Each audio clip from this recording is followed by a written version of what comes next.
When my wife passed away, her wealthy boss called me and said, "Booker, I found something, come to my office right now." Then he added, "Do not tell your son or your daughter-in-law. You could be in grave danger." When I got there and saw who was standing at the door, I froze, my blood turned to ice, and I realized my wife did not just die, she was taken from me. But before I tell you what I found in that office, you need to understand how the day of her funeral became the day my own son declared war on me. My name is Booker King, and I am 72 years old. I spent 40 years managing logistics in a warehouse, and before that I carried a rifle for this country. I know how to read a room, and I know when a storm is coming. But nothing prepared me for the storm that walked into St. Jude's Baptist Church that humid Tuesday morning. I sat in the front pew staring at the mahogany casket that held Esther, my Esther.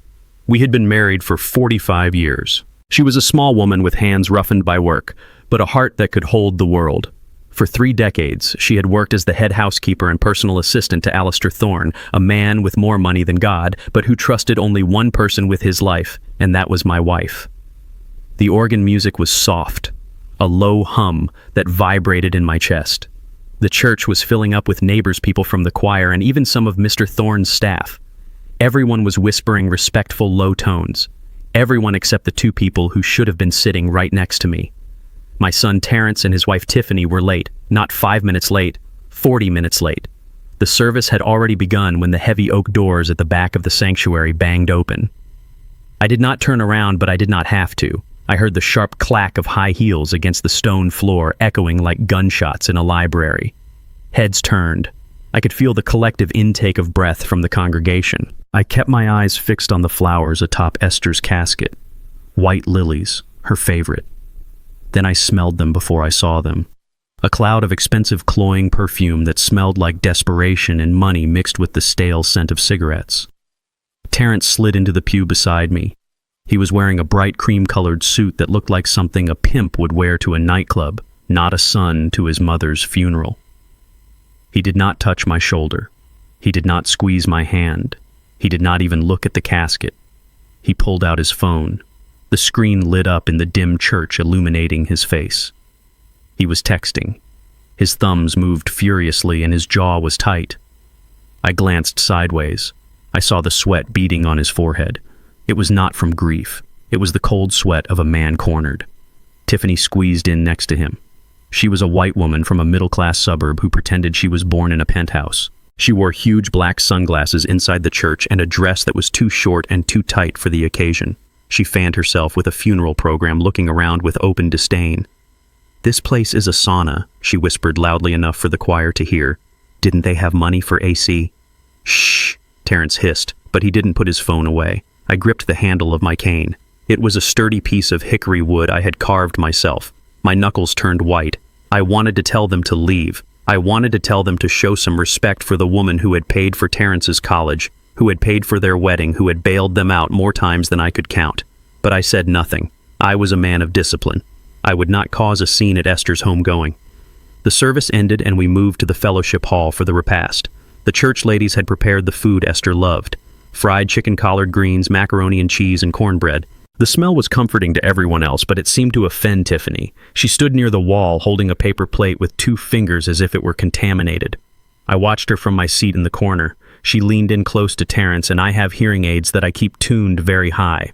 Most people think I am just an old deaf man, but I hear everything.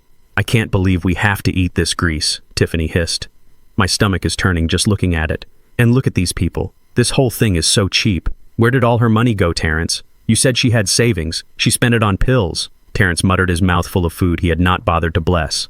"Well, at least that expense is gone now," Tiffany said, and she let out a small, cruel laugh. "That is $500 a month back in our pockets." My heart stopped. Then it started beating again with a slow, heavy rhythm of pure rage. My wife was not even in the ground an hour, and they were celebrating the savings on her heart medication. I looked down at my hands. They were trembling, not from age, from the urge to wrap them around something. The room began to clear out. Neighbors came by to shake my hand to offer condolences. I nodded and thanked them, but my eyes never left my son. He was pacing by the exit, checking his watch every 30 seconds.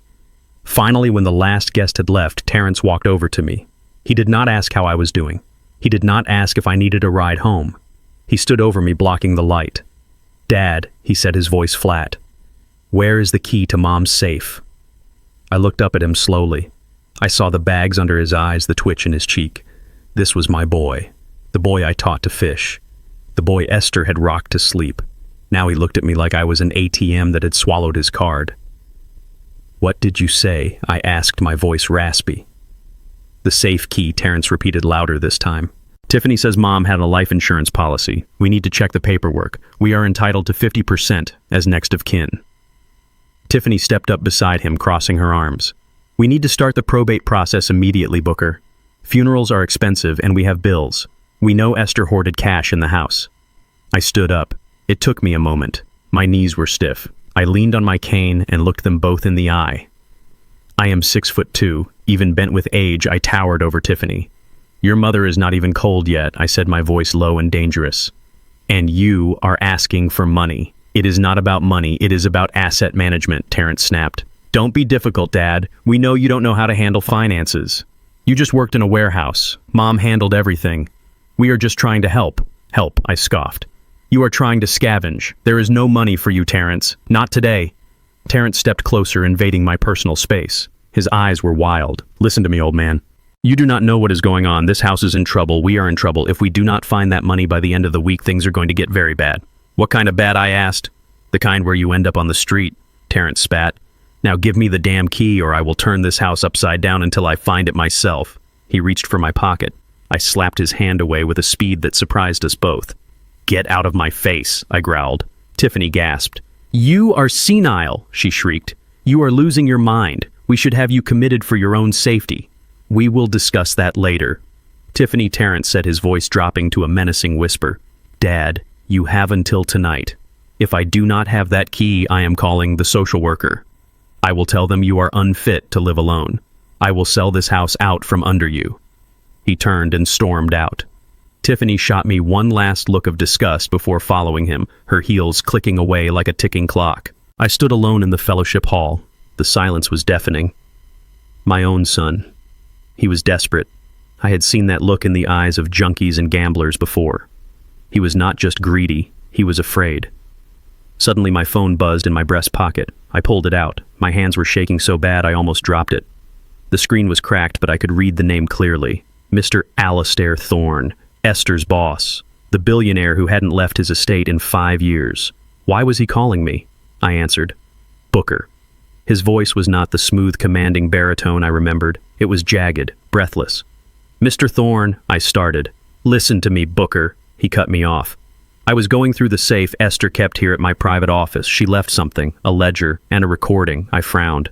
"A recording. Booker, you need to come to my estate right now. Do not go home. Do not tell Terrence. Do not tell that woman he married. If they know what I know, you will not survive the night." "What are you talking about, Mr. Thorne? They did not just wait for her to die," Booker Thorne whispered. "They helped her along." The room spun. I grabbed the back of a chair to steady myself. "Come to the service entrance," Thorne said. "The gate is open. I have someone here you need to see." I hung up the phone. The grief that had been weighing me down evaporated. In its place was a cold, hard resolve. I walked out of the church and climbed into my rusted 1990 Ford pickup truck. It was old and ugly, but the engine was strong, and in the glove box wrapped in an oily rag was my old service pistol. I checked the chamber, loaded. I was not just a widower anymore. I was a soldier entering enemy territory. And my son was the target. If you want to know what I found in the billionaire's office that made me almost drop my cane hit that like button, and let me know in the comments where you are watching from, because this story is about to get a lot darker.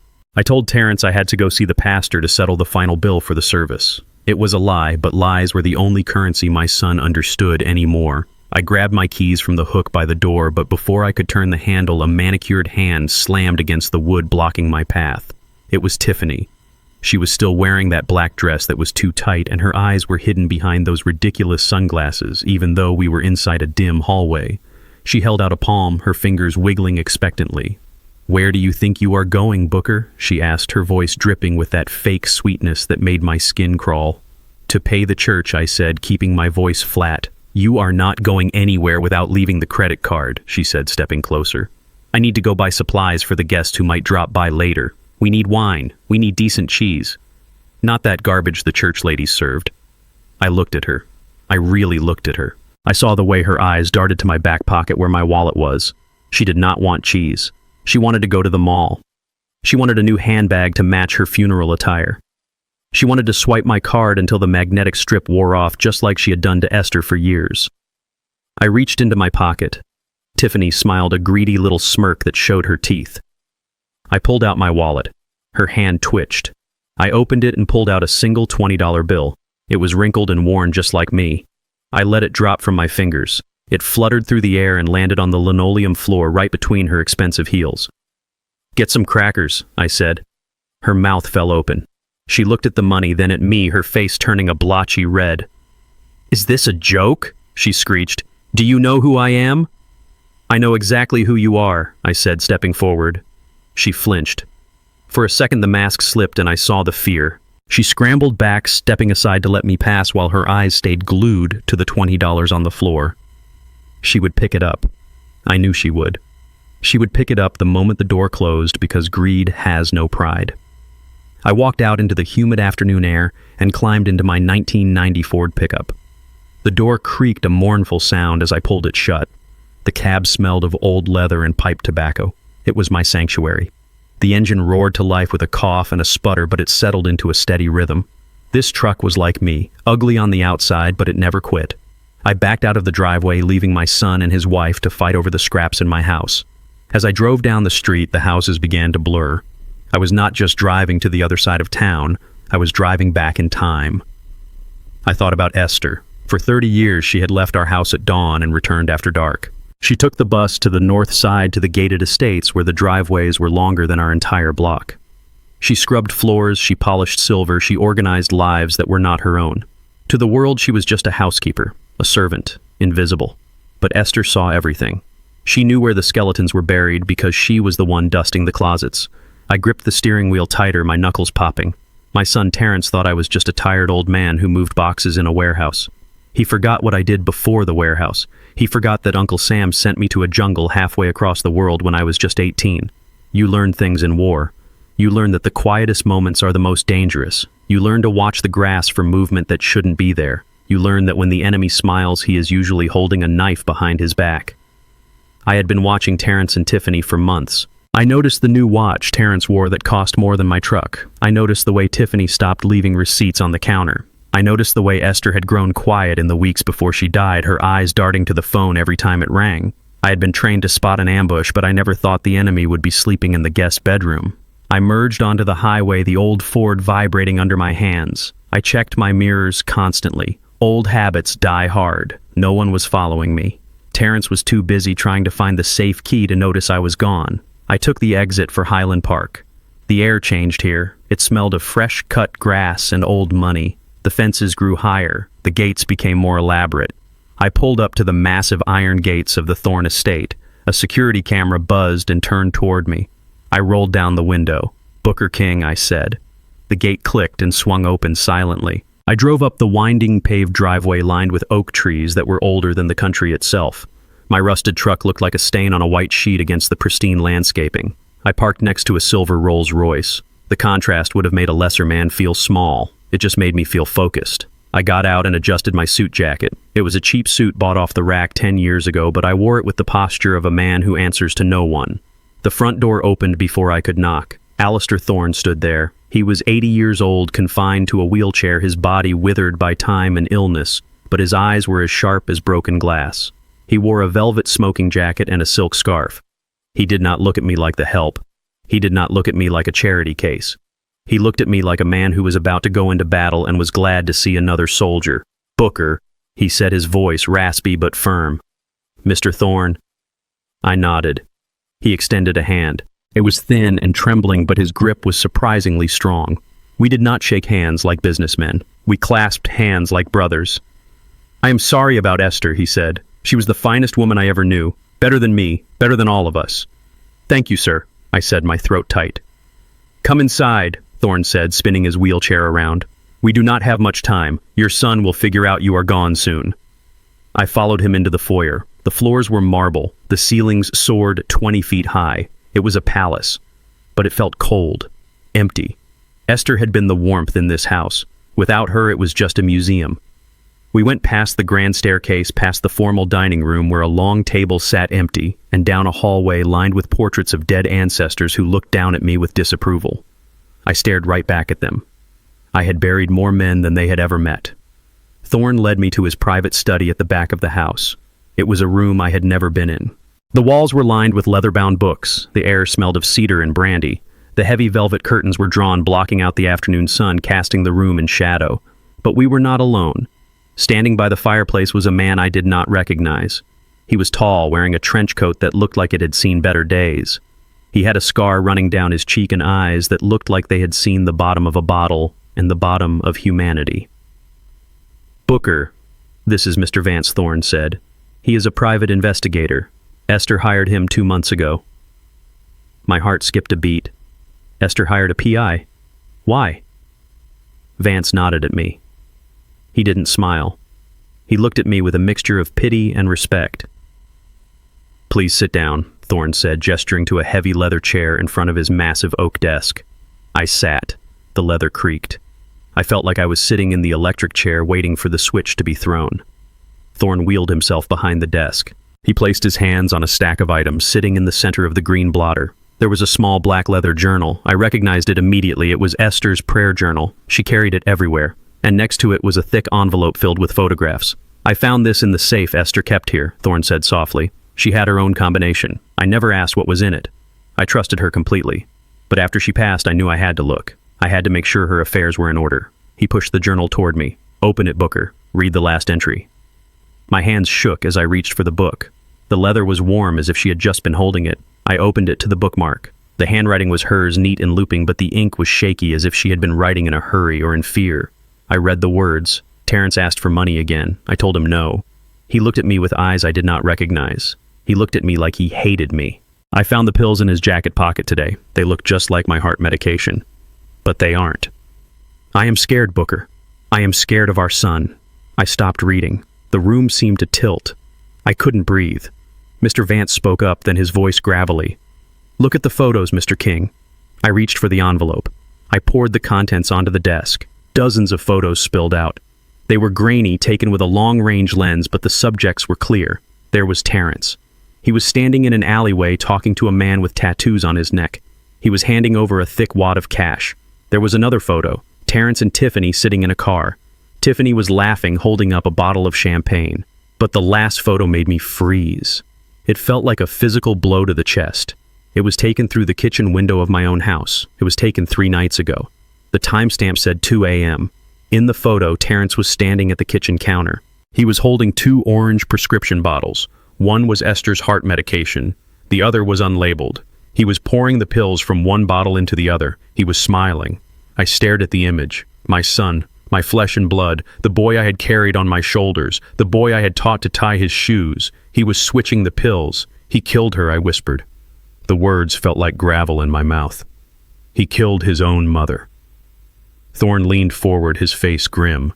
"He did not just kill her, Booker. He executed her. And now he is coming for you." "Why?" I asked, looking up, my eyes burning but dry. "Why would he do this?" Thorne pointed to the journal again. "Turn the page, Booker. Look at what she was hiding from you. Look at what she was hiding from everyone." I turned the page, and there, pasted into the book, was a bank statement. The balance was not a few $1,000s. It was not even $100,000. It was $3 million. My Esther, the housekeeper. The woman who clipped coupons and darned my socks. She was a millionaire. And Terrence knew.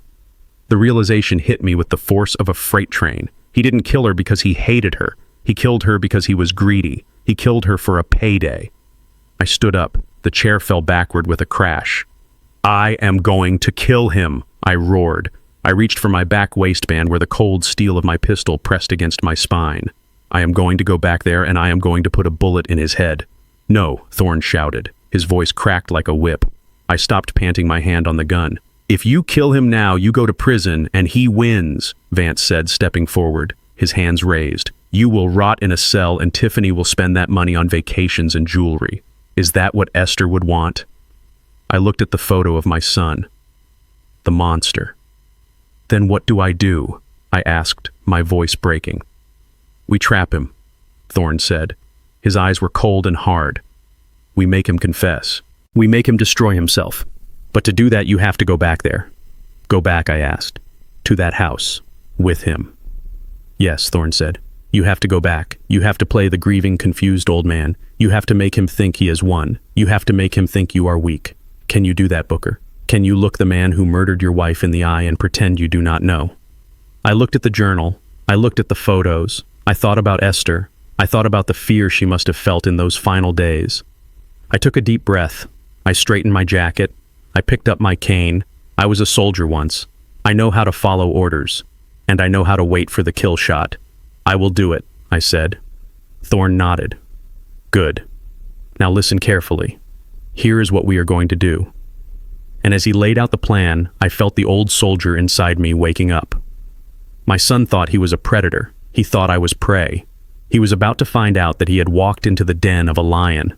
Thorne pushed the small black leather journal across the mahogany desk toward me. It smelled of lavender, the scent Esther always wore. My hands trembled as I opened it. The handwriting was hers, neat loops I had known for 45 years, but the words were strangers to me. I started reading. March 12th. Mr. Thorne's portfolio is up 12% this quarter. My recommendations on the tech startups paid off. I stared at the page. Recommendations. My Esther. The woman who clipped coupons for canned corn was giving investment advice to a billionaire. I looked up at Thorne. He nodded. Esther was not just my housekeeper, Booker. She was my financial compass. She had a gift. She saw patterns in the market no one else saw. Over 30 years, I paid her a commission on every successful trade. I turned the page. A bank statement was pasted there. The balance made my breath hitch. $3 million. My wife was a millionaire. She had built a fortune in silence, scrubbing floors by day and studying markets by night. But as I flipped forward, the tone of the entries changed. The ink became jagged. January 4th, I found another withdrawal. $2,000. The signature looks like mine, but the loop on the E is wrong. It is Terrence. I know it is him. February 10th. $5,000 this time. I confronted him. He denied it. He screamed at me. He said I owed him. I looked at the total loss calculated at the bottom of the page. $50,000 in 2 years. My son had been bleeding his mother dry while driving a leased Mercedes and wearing Italian suits. The shame burned in my chest hotter than the grief. She never told me. She carried this burden alone to protect me from the truth about our boy. She died trying to save our savings from his greed. Vance, the private investigator, stepped forward, his trench coat rustling. He laid out a series of high-resolution photographs on the desk. They were taken with a night vision lens, grainy and green, but clear enough to stop my heart. Mr. King, look at the timestamp. 2:14 a.m. 3 days before your wife passed. The photo showed my kitchen. The checkered curtains Esther sewed herself were visible. And there was Terrence. He was standing by the counter where Esther kept her daily pill organizer. In his hand, he held a small amber vial. It looked identical to her heart medication. But in the next photo, he was pouring the contents of that vial into her organizer and pocketing her real pills. Vance pointed a calloused finger at the image. We analyzed the trash from your curb the next morning. We found the vial he threw away. It did not contain beta blockers. It contained a concentrated stimulant, a high-grade amphetamine mixture, dangerous enough to cause cardiac arrest in a healthy man, fatal for someone with your wife's condition. Thorne spoke up, his voice like gravel. It was not a heart attack, Booker. It was murder. Calculated, cold-blooded murder. He waited until her prescription was low, then he made the switch. He knew exactly what he was doing. He watched her take those pills. He watched her die. And he did it for money. He did it because she was about to cut him off.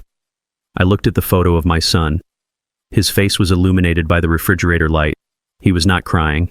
He was not hesitating. He was smirking. The monster who lived in my house.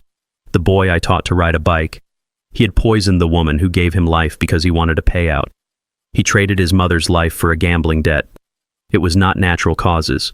It was an execution carried out in our own kitchen. A sound escaped my throat. It was a low, guttural roar of pure animal pain. The room spun. I grabbed the edge of the desk so hard the wood creaked. My vision blurred with red-hot tears. I stood up, knocking the heavy leather chair backward. I could feel the weight of the service pistol in the glove box of my truck. It was calling to me. I needed it. I needed to feel the recoil. I needed to see the fear in his eyes that Esther must have felt. I am going to kill him. The words tore out of my throat, raw and bleeding. I am going to drive back there and I am going to put him down like a rabid dog. He does not deserve to breathe. He does not deserve a trial. He took my Esther. He took my life. I turned toward the door, my hand reaching for the handle.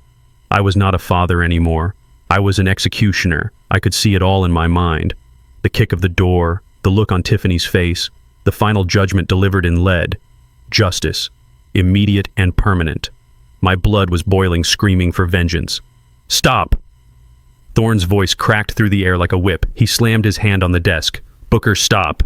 If you walk out that door with a gun, you lose everything. You go to prison for the rest of your life, and Terrence wins. He becomes the victim. He inherits the house. He inherits the money. Tiffany spends every dime Esther saved while you rot in a cell. Is that what you want? Is that what Esther would want? I froze my hand on the doorknob, my chest heaving. Vance stepped between me and the door. We do not have enough for a conviction yet, Booker. The vial in the trash is circumstantial. The photos show him touching the pills, but not what was in them. A defense lawyer would tear it apart. We need more. We need him to say it. We need a confession. Thorne wheeled himself closer, his eyes burning into mine. You have to go back there. You have to walk into that house and look at the man who killed your wife and smile. You have to play the part Booker. Be the grieving, confused old man they think you are. Let them believe they have won. Let them get comfortable. Because when they are comfortable, they will make mistakes. And when they slip, we will be there to catch them. Can you do that? Can you be a soldier one last time? I drove back to my house in my old Ford pickup, and the steering wheel felt like it was made of ice under my grip. The engine hummed a low, steady rhythm that usually calmed me, but today, it sounded like a funeral dirge. I checked my rearview mirror not to see the traffic behind me, but to look at my own face. Thorne had told me to play the part. He told me to be the grieving, confused old man my son thought I was. I tried to smile.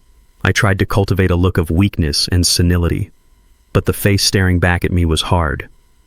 The lines around my mouth were etched deep with a rage so potent it tasted like battery acid. I had to soften my eyes. I had to slump my shoulders. I had to bury the soldier who wanted to strangle his enemy and resurrect the father who was lost in grief. It was the hardest thing I had ever done. Harder than boot camp. Harder than the war. Because the enemy wasn't a stranger across a jungle clearing. The enemy was the boy I had taught to catch a baseball. The enemy was the man who had sat at my dinner table and eaten my food while planning my wife's murder. Every mile marker I passed felt like a step closer to hell. I could feel the bile rising in my throat. The sheer physical disgust of facing him was almost overwhelming. I wanted to turn the truck around. I wanted to keep driving until the gas ran out, but I couldn't. Esther needed me. Justice needed me. I pulled into the driveway and turned off the engine. I sat there for a moment, breathing in the scent of old tobacco and dust, gathering the strength to walk into the house that was no longer a home. I stepped onto the porch, and the front door was already ajar. My heart hammered against my ribs, not from fear, but from the violation of it. This was Esther's sanctuary. She kept it spotless. She kept it sacred. Now the door hung open like a broken jaw. I stepped into the foyer, and the sound hit me first. It was a tearing sound. Wet and sharp, like flesh being ripped from bone. I walked into the living room and stopped. The air was thick with dust and feathers. Tiffany was on her knees in the center of the room. In her hand, she held a yellow box cutter. She was attacking Esther's favorite floral sofa, the one she had saved for 3 years to buy. Tiffany was slashing the cushions open one by one, plunging her hands into the stuffing and ripping it out in great white handfuls. She looked like a wild animal. Her hair was wild, her dress was stained with dust, and she was muttering to herself, "Where is it? Where is the cash?" She did not even see me. She tossed a cushion aside and stabbed the back of the sofa, slicing the fabric with a violent hiss. The floor was littered with papers, books pulled from shelves, and shattered knickknacks. It looked like a tornado had touched down inside my living room. But then I heard another sound coming from down the hall. A high-pitched mechanical whine, a drill. My stomach dropped. The master bedroom. Our bedroom. I walked down the hallway, my cane tapping softly on the hardwood. The pictures on the walls were crooked. Our wedding photo was lying on the floor, the glass cracked over Esther's smiling face. I stepped over it, careful not to crush her image. The whining sound grew louder, grinding against my nerves. I pushed open the bedroom door. The room was unrecognizable. The dresser drawers were pulled out and dumped on the bed. Esther's clothes, her Sunday dresses, her nightgowns were trampled underfoot. And there in the corner was Terrence. He was sweating through his cream-colored suit. He was holding a heavy-duty power drill, pressing it with all his weight against the small wall safe Esther had hidden behind the painting of the Last Supper. The painting was thrown in the corner. Terrence was grunting, his face twisted in a mask of pure greed. He leaned into the drill the bit, screeching against the metal lock. Smoke rose from the friction, filling the room with the smell of burning steel. He wasn't looking for documents. He wasn't looking for keepsakes. He was looking for the payout he believed he was owed.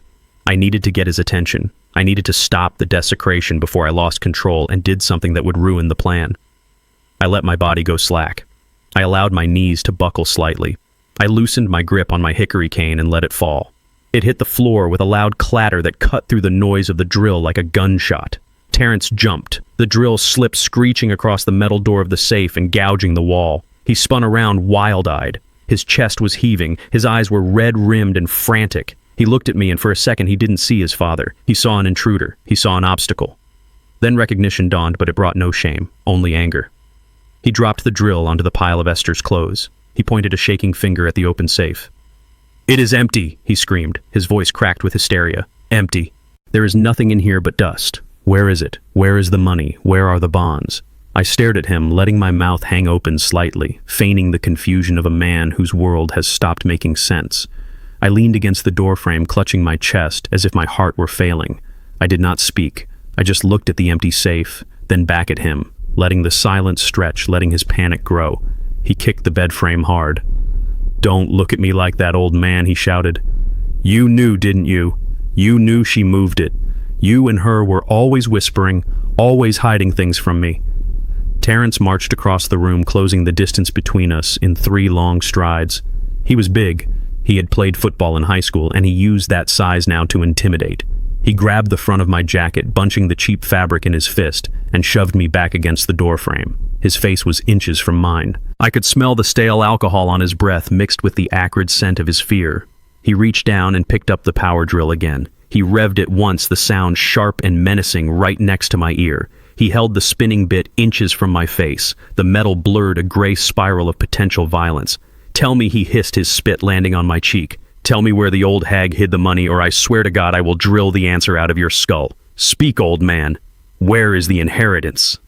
The drill bit spun inches from my nose, a blur of gray steel that smelled of ozone and violence. Terrence was breathing hard, his eyes wide with a madness that had consumed him whole. I felt the heat radiating from the motor against my cheek. My heart was already hammering against my ribs, a frantic rhythm of adrenaline and fear, but I knew I had to weaponize it. Thorne's words echoed in my mind, clear and commanding. "Buy time, Booker. Play the victim. Do not let him kill you before we have the proof." I looked into my son's eyes, and I saw no recognition there, only the cold stare of a stranger who wanted something I possessed.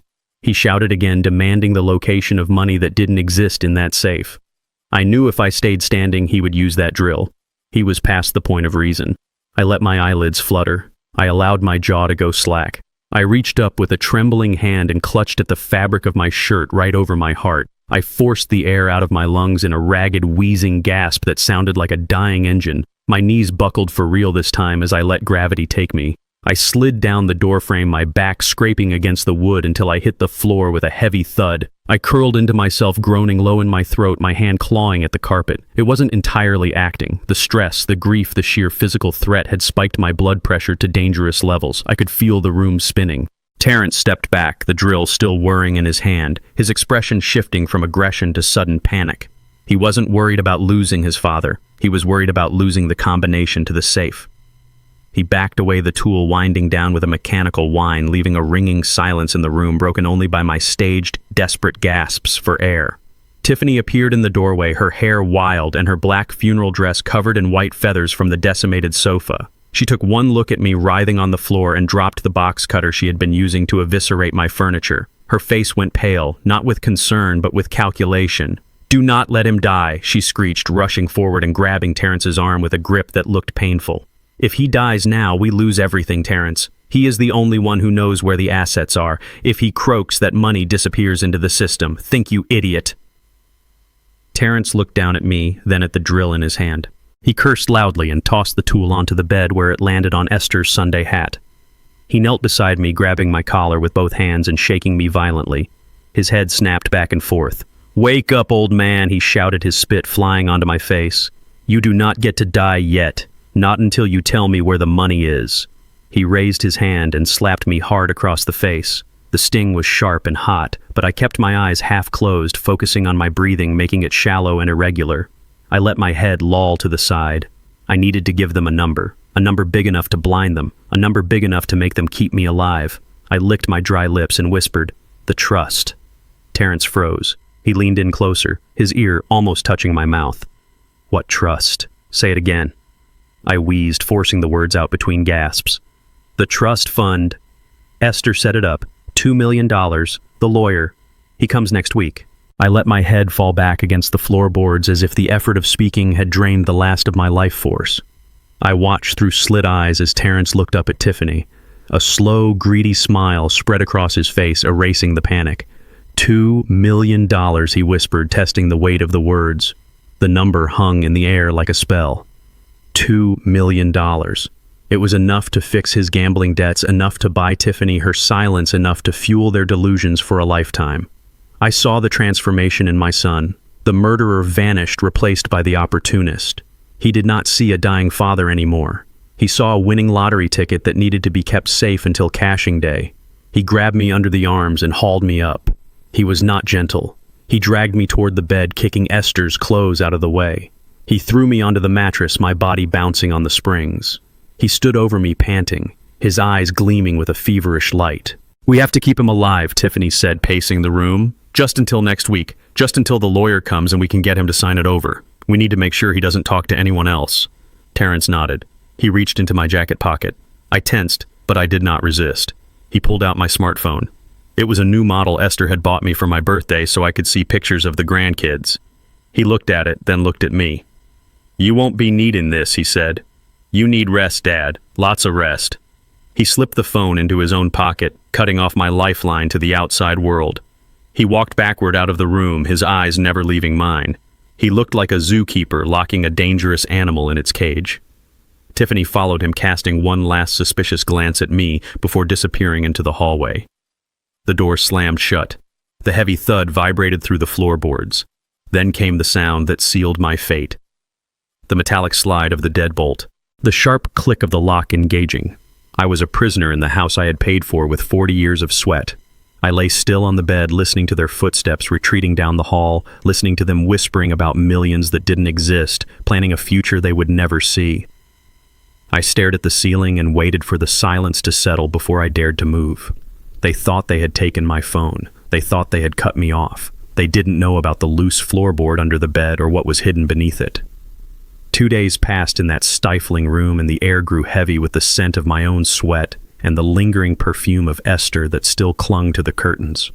The sun crawled across the floorboards, marking time like a prisoner scratching tally marks on a wall. I sat in the armchair facing the window, watching the world go on without me. The neighbor walked his dog, and the mailman delivered bills. None of them knew that inside the yellow house on Elm Street, an old man was rotting in captivity. Twice a day, the lock would click and the door would open just a crack. Tiffany would slide a plastic plate across the floor with her foot like she was feeding a stray mongrel. The first meal was a sandwich made with bread that was blooming with green mold on the crust. The cheese was hard and sweating oil. The water was lukewarm tap water in a dirty glass. "Eat up, old man," she would sneer through the crack. "We are cutting costs until the trust fund clears." I looked at the food and my stomach churned. Every instinct screamed to throw it back at her to starve rather than accept her insults. But I was a soldier. Soldiers do not starve out of pride. Soldiers eat whatever they can find to keep the machine running. I picked off the mold with shaking fingers. I ate the dry bread. I drank the water. I needed my strength. I did push-ups against the wall when they were asleep. I paced the room to keep the blood flowing in my legs. I was not just surviving, I was preparing. I was sharpening my mind and my body for the moment the door would open wide. Night fell like a heavy blanket suffocating the house. The structure settled into silence, but it was a restless quiet, filled with the creaks and groans of old wood. I pressed my ear against the wood of the door. The house was old, built in the 20s, and the ventilation ducts carried sound like a telephone wire. I heard heavy footsteps pacing in the living room, back and forth, the sound of a trapped animal pacing its cage. Then the ring of a cell phone shattered the silence. Terrence answered on the first ring. His voice was low, but the desperation made it carry through the thin walls. I strained to listen, deciphering the words through the wood. Please listen to me, Marco, I heard him plead. I have the money coming. It is a trust fund. My mother left it. No, no, do not send anyone to the house. I swear on my life I will have it. There was a pause, a long, terrifying silence where I could almost hear the voice on the other end delivering a death sentence. Then Terrence spoke again, his voice cracking with tears. $500,000 is a lot of cash to move in 2 days. I need more time. Just give me a week. Please, Marco, I lost it on the spread, but I can make it back. Do not touch my legs. I heard a sob, a grown man crying to a gangster. I understood then. It was not just greed, it was survival. My son had gambled away $500,000 betting on football games he didn't understand. He was deep in the hole with the kind of men who didn't send late notices. They sent men with baseball bats and pliers. The deadline was 3 days. If he didn't pay, he was a dead man walking. And I was his collateral. He needed that $2 million, not to buy a yacht, but to buy his life. He was going to squeeze me until I signed, or until I died because he had a gun to his head. I slid down the door until I hit the floor. My son was not just a murderer, he was a desperate fool, and desperate fools are the most dangerous creatures on earth. I waited until I heard Terrence pass out on the couch, the clinking of a bottle against a glass telling me he was drinking away his terror. I crawled toward the bed. Esther had been a brilliant woman. She anticipated storms before the first cloud appeared. Years ago, when Terrence first started stealing small amounts, she hired a carpenter to install a false bottom in the floorboard under her side of the bed. She told me it was for jewelry. I knew it was for emergencies. I pushed the heavy mattress aside with a grunt. My muscles burned, but I ignored the pain. I found the loose board and pried it up with the handle of a metal spoon I had hidden from my dinner tray. Inside, wrapped in oilcloth, lay my salvation. A Nokia brick phone fully charged and turned off, and beside it the cold, heavy weight of a .38 snub-nose revolver. I checked the cylinder. 5 rounds. Enough to end this. But Thorne was right. I needed justice, not just blood. I turned on the phone. The screen glowed green in the darkness. I typed a message to the number Thorne had given me using a simple code we agreed on. The wolf is at the door. Debt is 500 large. Deadline 3 days. Need extraction. I waited. The minutes ticked by like hours. I watched the battery indicator. I watched the signal bars. Then the phone buzzed against my palm. A single text message. It read, "Lawyer Solomon Gold arrives at 900 hours tomorrow. He has the paperwork. Get ready to play your part. Do not break character. We are coming for you." I turned off the phone and hid it back under the floorboard. I slid the gun under my pillow. I lay back in the dark and stared at the ceiling. Tomorrow the curtain would rise. I closed my eyes and practiced my tremors. Tomorrow I would be the frail old man they wanted to see, but inside I was already pulling the trigger. The sun came up like a judgment I wasn't ready to face, but the click of the deadbolt told me showtime had started. The door swung open, and for the first time in 2 days, I wasn't greeted with a sneer or a kick. Tiffany stood there, holding a steaming mug of coffee, her face plastered with a smile that looked like it hurt. "Good morning, Dad," she chirped, her voice an octave higher than usual. "We have a guest. You need to look presentable." She handed me the mug. It said, "World's Best Grandpa" on the side. The irony tasted bitter, but I drank the coffee because I needed the caffeine to sharpen my edges. Terrence appeared behind her wearing a fresh suit and a tie that was too tight. He looked like a man trying to sell a car with no engine. He grabbed my arm, not to hurt me this time, but to steady me. "Easy there, old-timer," he said, loud enough for the neighbors to hear. "Let's get you to the living room. Mr. Gold is here." They walked me down the hallway like I was a piece of fragile china they were afraid to drop. I leaned heavily on my cane, shuffling my feet, playing the part of the confused invalid perfectly. In the living room sat a man who looked like he could foreclose on your house just by looking at it. Solomon Gold was not a large man, but he took up all the space in the room. He wore a charcoal suit that cost more than my first house, and his eyes were black marbles behind rimless glasses. He didn't stand when I entered. He just watched me like a hawk spotting a field mouse. "Mr. King," he said, his voice smooth as oil. "I am Solomon Gold. I represent your late wife's estate. Please sit." Terrence guided me to the armchair, the one Tiffany hadn't slashed to ribbons yet. He sat next to me, perched on the edge of the cushion, his knee bouncing with a nervous energy that shook the floorboards. Tiffany sat on the arm of his chair, playing the devoted daughter-in-law. We were a picture-perfect family if you ignored the smell of desperation and the hidden gun under my mattress. Gold opened a leather briefcase and pulled out a single thick document bound in blue paper. He adjusted his glasses and looked at Terrence, then at me. Mrs. King was a very prudent woman, he began. She set up a living trust 3 years ago. The assets within that trust, including the investment portfolio and the offshore accounts, total approximately $3 million. Terrence made a noise in his throat like a dying engine. His eyes bulged. 3 million. He looked at Tiffany and I saw the greed wash over them, erasing the fear for a split second. Gold continued ignoring my son's reaction. According to the terms of the trust upon her death, the entirety of the estate transfers to her husband, Booker King. Terrence nodded eagerly, reaching out to pat my shoulder. "That is right," he said, his palm sweating against my jacket. "Dad is the beneficiary. We are just here to help him manage it." Gold raised a hand, stopping him. "There is a condition, Mr. King." Esther was very specific. She included a competency clause. Because of the significant value of the assets, the beneficiary must be certified as being of sound mind and body by a medical professional before he can access a single cent or sign any checks. Terrence froze. His hand stopped patting my shoulder. Gold leaned forward, his voice dropping an octave. "If the beneficiary is found to be incompetent, senile, or unable to make rational decisions, the trust automatically locks. The assets are frozen and placed into a high-yield holding account for a period of 10 years to ensure their protection. During that time, no one, not even family members or legal guardians, can access the principal amount." 10 years. The words hung in the air like smoke. I watched the blood drain from Terrence's face. He didn't have 10 years. He didn't have 10 days. He had Marco and the guys with baseball bats waiting for him. He needed that money today. The trap Thorne and I had built was simple. We knew they wanted to declare me incompetent to steal the money, so we made competence the key to the vault. Tiffany apparently didn't understand the gravity of the timeline. She was still sticking to the original script, the one where they threw me in a home and went shopping. She let out a dramatic sigh and shook her head sadly. "Oh, Mr. Gold, that is such a shame," she said, her voice dripping with fake sympathy. "We have been so worried about Booker lately. He has been forgetting things. He leaves the stove on. He talks to people who aren't there. Just yesterday, he didn't even know where he was. I don't think he can pass a competency test. It might be best for everyone if we just accept that the trust needs to be frozen, or maybe you can transfer guardianship to Terrence." She looked at Gold, expecting him to nod sympathetically.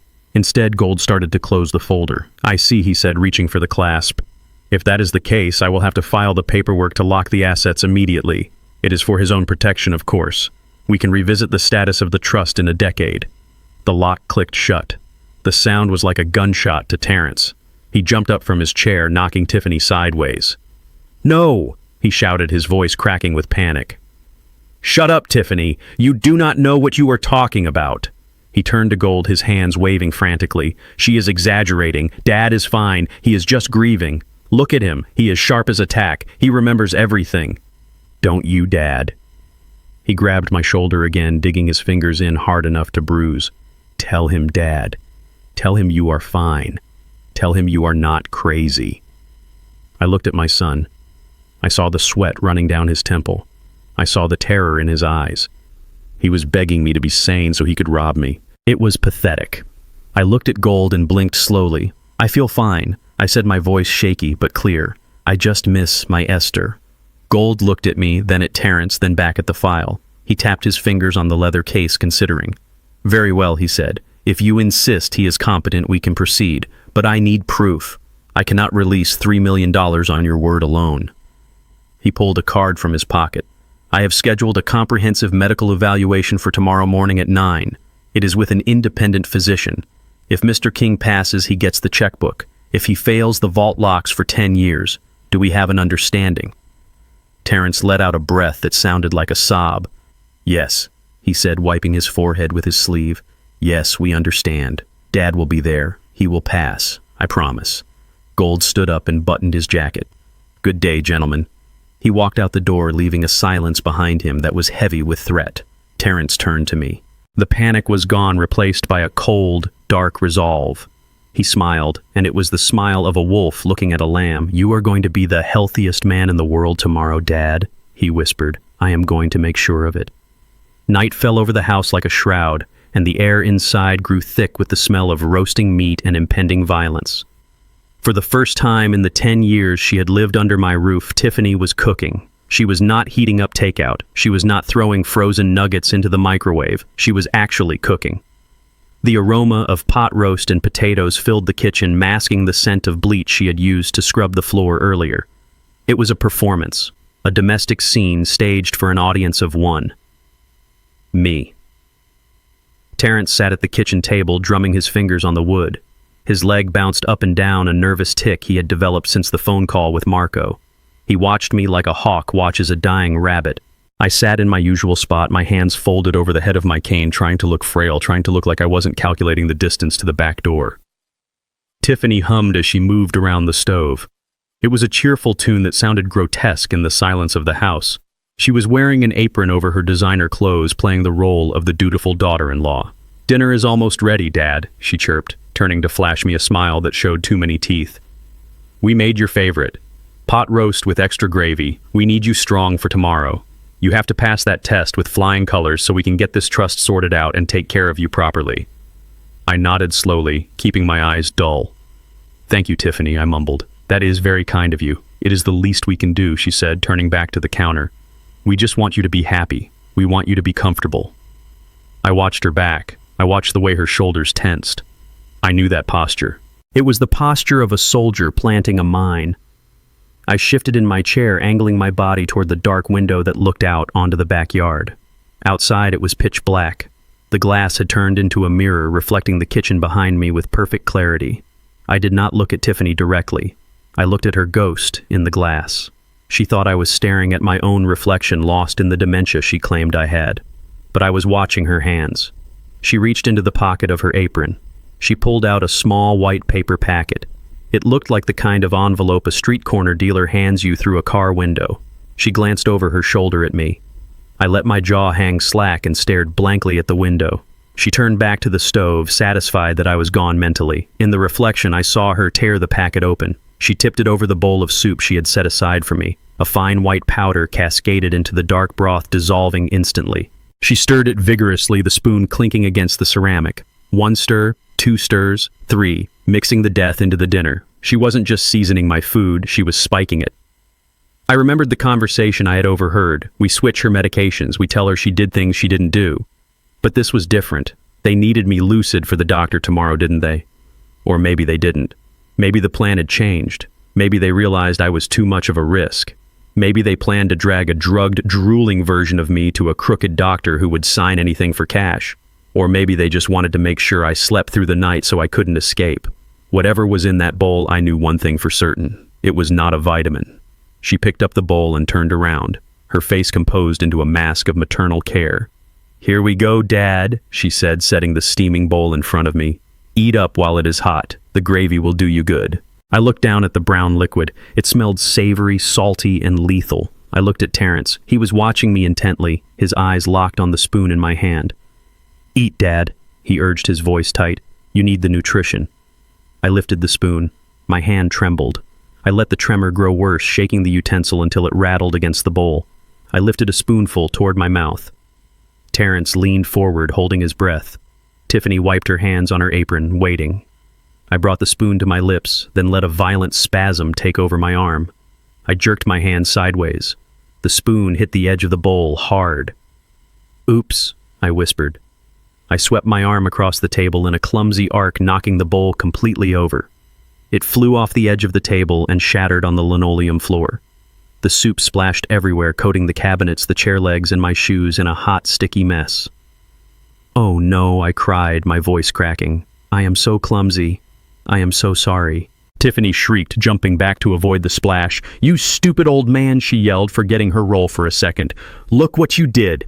Terrence stood up, his face red. "It is okay," he said through gritted teeth, forcing himself to stay calm. "It was an accident. Tiffany, clean it up. We will get him another bowl." But before Tiffany could move, a low growling sound came from under the table. It was precious Tiffany's prize-winning English bulldog. The dog waddled out from the living room, attracted by the smell of the meat. "Precious, no," Tiffany shouted, reaching for the dog's collar. But the dog was fast for a creature that weighed 50 pounds. She lunged for the puddle of gravy, lapping it up with greedy, enthusiastic noises.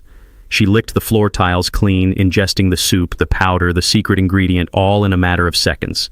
"Get away from there!" Tiffany screamed, kicking at the dog. It was too late. The bowl was licked clean. I watched the dog. Terrence watched the dog. Tiffany stood frozen, a roll of paper towels in her hand, her eyes wide with horror. For a moment, nothing happened. Precious looked up, licking her chops, wagging her stub of a tail, waiting for more. Then she sneezed. It started as a sneeze, then a cough, then a high-pitched wheeze. The dog's legs stiffened. She fell onto her side, kicking the air as if she were running in a dream. Foam white and pink bubbled from her jowls. Her eyes rolled back into her head, showing the whites. Tiffany dropped to her knees, screaming the dog's name. She tried to hold the animal, but Precious was thrashing violently, her claws scratching the linoleum. 1 minute passed. The thrashing slowed. 2 minutes. The wheezing turned into a gurgle. 3 minutes.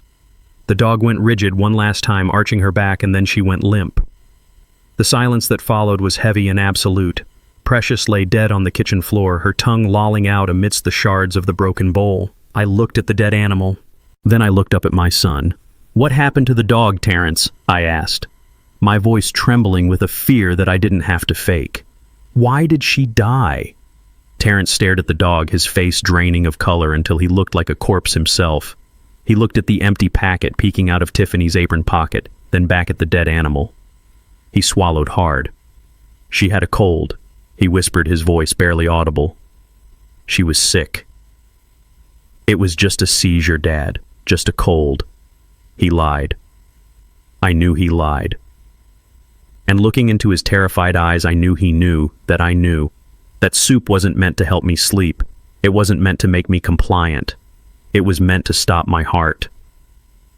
The sun rose gray and sickly over the city, matching the feeling in the pit of my stomach. I had survived the night by pushing a heavy dresser in front of my bedroom door and sleeping with one eye open, my hand under the pillow gripping the cold steel of my revolver.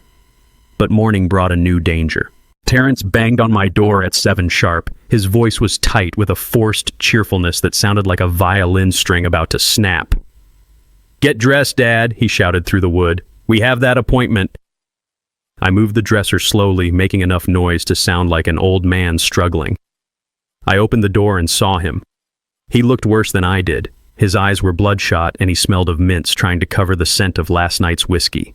He ushered me out to his car, a leased luxury sedan that was 2 months behind on payments.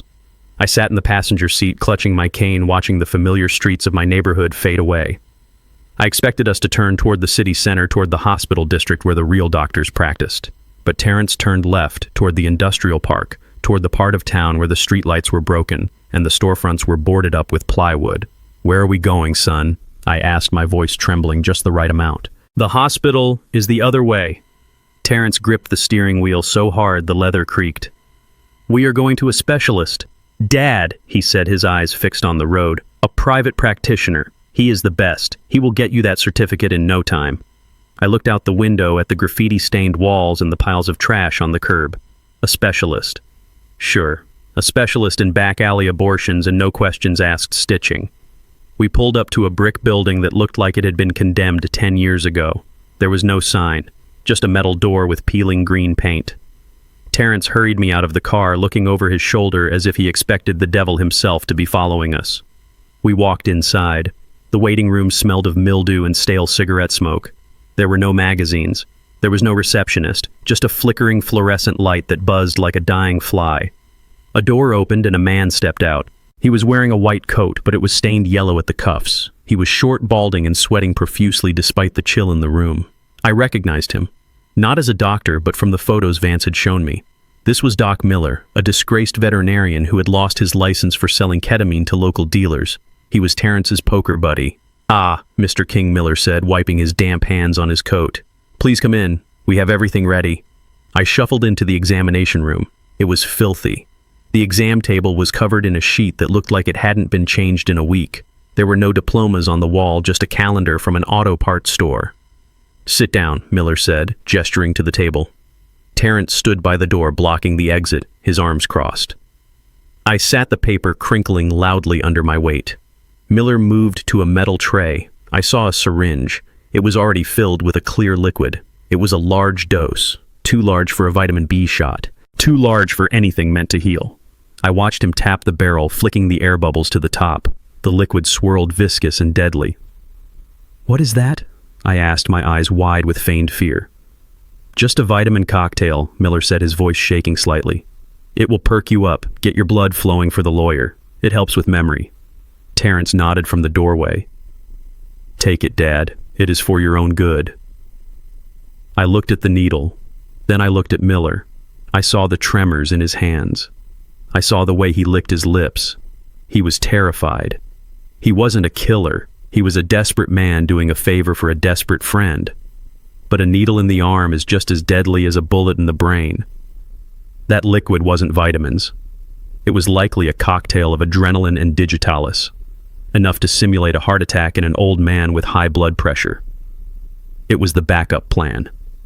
Since the dog ate the soup, they decided to inject the poison directly. Miller approached me, the needle raised. "Roll up your sleeve, Mr. King," he said. I looked at Terrence. He was watching with a hunger that made my skin crawl. He wanted this over. He wanted his inheritance. I slowly began to unbutton my cuff. My movements were agonizingly slow. Miller shifted his weight impatiently. Come on," he muttered. I pulled my sleeve up, exposing the thin skin of my inner arm. Miller leaned in. He smelled of fear and antiseptic. He grabbed my arm to steady it. I let him find the vein. I let the tip of the needle hover millimeters from my skin. Then I moved, not with violence, but with intimacy. I leaned forward until my face was inches from his ear. I gripped his wrist with my free hand. My grip was not the grip of a frail old man. It was the grip of a man who had moved crates for 40 years. Miller froze. His eyes widened, meeting mine. "Doc." I whispered, my voice low and steady, completely devoid of the senile tremor I had been faking. "Before you push that plunger, you should know something. I sent a GPS pin to my fishing buddy about 20 minutes ago. He gets worried when I go to bad neighborhoods." Miller frowned, confused. "Your fishing buddy?" he asked. "Yes," I said, tightening my grip on his wrist until I felt his bones grind. "His name is Sheriff Patterson. He is on his way here right now to have a cup of coffee with us. And he is bringing the drug dogs." The color drained from Miller's face so fast I thought he might faint. The needle slipped from his fingers and clattered onto the metal tray. He jerked his arm back, breaking my hold, and stumbled away from me, crashing into a cabinet of glass jars. "Sheriff," he squeaked. "You called the sheriff." He turned to Terrence, his eyes bulging. "You said he was senile. You said he did not know what day it was. He knows the sheriff, Terrence. You brought a man who is friends with the cops to my clinic. Are you trying to get me killed?" Terrence looked from me to Miller, his mouth opening and closing like a fish. "He is lying," he shouted. He doesn't know how to use a smartphone." I took it from him. I smiled. A cold, hard smile. "I have more than one phone, son." Miller grabbed Terrence by the lapels of his jacket and shoved him toward the door. "Get out," he screamed. "Get him out of here right now. I am not going to jail for you. Take your dad and your debts and get out before the cops show up." He opened the back door of the clinic and practically threw us out into the alleyway. "Get out!" he yelled again, slamming the heavy metal door and locking it with a resounding thunk. We were left standing in the garbage-strewn alley, the sound of distant sirens playing tricks on Terrence's mind. He looked at me, and for the first time he saw something other than a victim. He saw a threat, but he was too deep in his own delusion to see the whole picture. He grabbed my arm, his fingers digging into my bicep with bruising force. He dragged me toward the car, his breathing ragged and heavy. He threw me into the passenger seat and slammed the door so hard the car shook. He stomped around to the driver's side and got in, hitting the steering wheel with his fists. 1 time, 2 times, 3 times. He screamed a wordless sound of pure frustration. Then he turned to me. His face was twisted, his eyes burning with a hate that had no bottom. "Fine," he hissed, starting the engine and peeling out of the alley. "You want to play games, old man. You want to be difficult. We tried to do this the easy way. We tried to be nice, but you leave me no choice. Tonight you sign those papers. I do not care if I have to break every finger on your hand to make you hold the pen. We are doing this the hard way." We drove back to my house in a silence that felt heavier than the humid air outside. Terrence drove with his knuckles white on the steering wheel, his eyes darting to the rearview mirror every few seconds as if he expected the sheriff to materialize out of the asphalt. I sat in the passenger seat watching the familiar neighborhood roll by. The oak trees I had planted 30 years ago. The mailboxes I knew by name. We turned the corner onto my street and my stomach dropped. There, in the middle of my front lawn, driven right into the heart of Esther's prize-winning hydrangea bushes, was a sign. It was bright red and aggressive. For sale by owner, cash only. My heart hammered against my ribs. I looked at the driveway. There was a sensible silver station wagon parked there. Standing on the porch was a young white couple holding hands looking up at the eaves of my home. They looked hopeful. They looked innocent. And standing in front of them, blocking the door to my sanctuary, was a real estate agent I did not recognize. No, wait. It wasn't an agent. It was Tiffany. She was wearing a floral dress and holding a clipboard pointing at the roof and smiling that shark smile. Terrence didn't even slow down until we were right on top of them. He swerved onto the grass, leaving deep black tire tracks in the green lawn Esther had tended so carefully. The disrespect took my breath away. They weren't just killing me, they were erasing me. They were selling the walls that held my memories before my body was even cold. I stepped out of the car, and the humidity hit me, but it was Tiffany's voice that made me sweat. She was speaking loud and fast, her voice pitching up in that fake sweetness she used when she wanted something. "Oh yes," she was saying. "It has great bones. A real fixer-upper but full of charm. We are letting it go for a steal because we need a quick closing." The young husband looked at the peeling paint on the porch railing. "Why is the price so low?" he asked. "It seems too good to be true." Tiffany let out a laugh that sounded like breaking glass. "Well, to be honest," she said, leaning in confidentially, "my father-in-law is moving to a specialized memory care facility next week. It is very sad, really. He has become quite unmanageable. Dangerous, even. We need the cash to pay for his treatment. We already have a bed waiting for him. We just need a cash deposit today to hand over the keys on Monday." I stood by the car door trembling, not from age, from a rage so pure it felt like fire in my veins. She was selling my life. She was selling the room where I held Esther when she cried. She was selling the kitchen where we danced on Sundays, and she was doing it for a cash deposit she would likely spend on a handbag before the sun went down. The young woman looked sympathetic. "Oh, that is terrible," she said.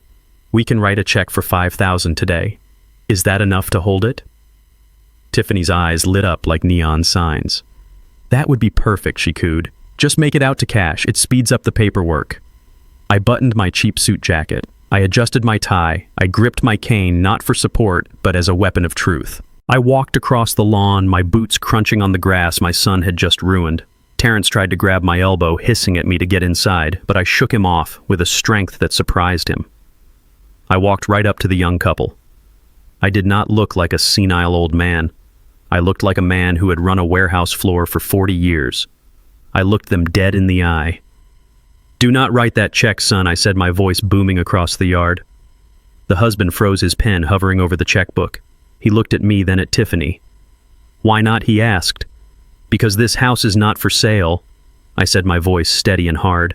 "And even if it was, you would not want it. The foundation is eaten through with termites. The whole thing is held up by prayer and cheap paint, and you should know about the kitchen. My son just killed the family dog in there yesterday because it had rabies.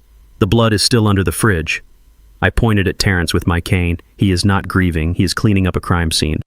The color drained from the young woman's face. She looked at the house as if it were haunted. She grabbed her husband's arm. "We are leaving," she whispered. The husband didn't argue. He shoved the checkbook into his pocket and they ran for their station wagon.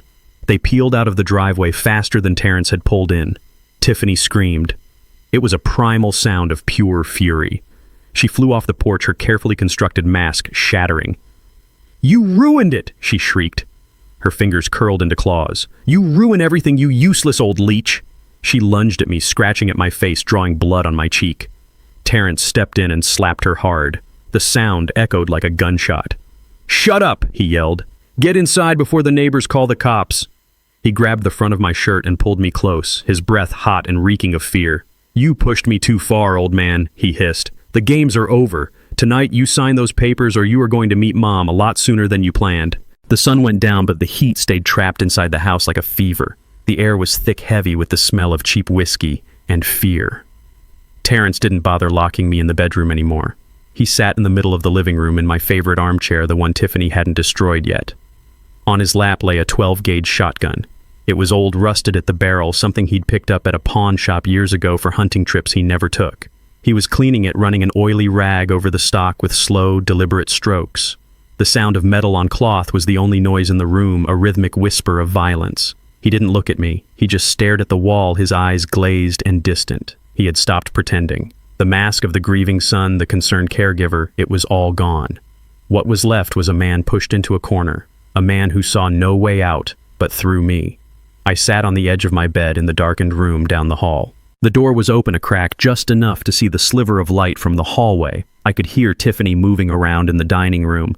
The sound of packing tape being ripped from the roll was sharp and loud in the quiet house. Rip, smooth, rip, smooth. She was packing. Not clothes, not memories. She was packing the silver. She was taking down the oil paintings Esther had collected over 30 years. She was wrapping the flat-screen TV in bubble wrap.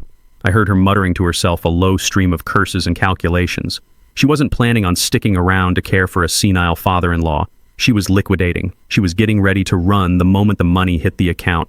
She would leave Terrence to deal with the mess, to deal with the body. I knew her type. She was a survivor, a parasite who would detach and find a new host the moment the current one dried up. She didn't care about Terrence. She didn't care about the debt. She just wanted her cut before the ship went down. The phone rang. It wasn't the house phone. It was Terrence's cell sitting on the coffee table next to a half-empty bottle of bourbon. The ringtone was loud, jarring in the tense silence. Terrence didn't answer it right away. He let it ring. 1, 2, 3 times. Then he picked it up, his hand shaking slightly. He put it on speaker, maybe out of habit, maybe because he wanted me to hear, to know why he was about to do what he was about to do. "Marco," he said, his voice cracking. "Please, I just need a few more hours." The voice on the other end was calm, professional, and terrifying. "Terrence," the voice said, "you are out of hours. My associates are on their way. They have instructions. If the money is not in the account by 9 a.m., they start with your knees. Then they move up. Do you understand?" The line went dead. Terrence stared at the phone. He took a long pull from the bottle, the amber liquid spilling down his chin. He wiped it away with the back of his hand. His eyes were red-rimmed wild. He stood up, the shotgun clutched in his hand. He swayed slightly, the alcohol and the terror mixing into a dangerous cocktail. He looked down the hall right at my door. I heard his footsteps heavy and uneven on the floorboards.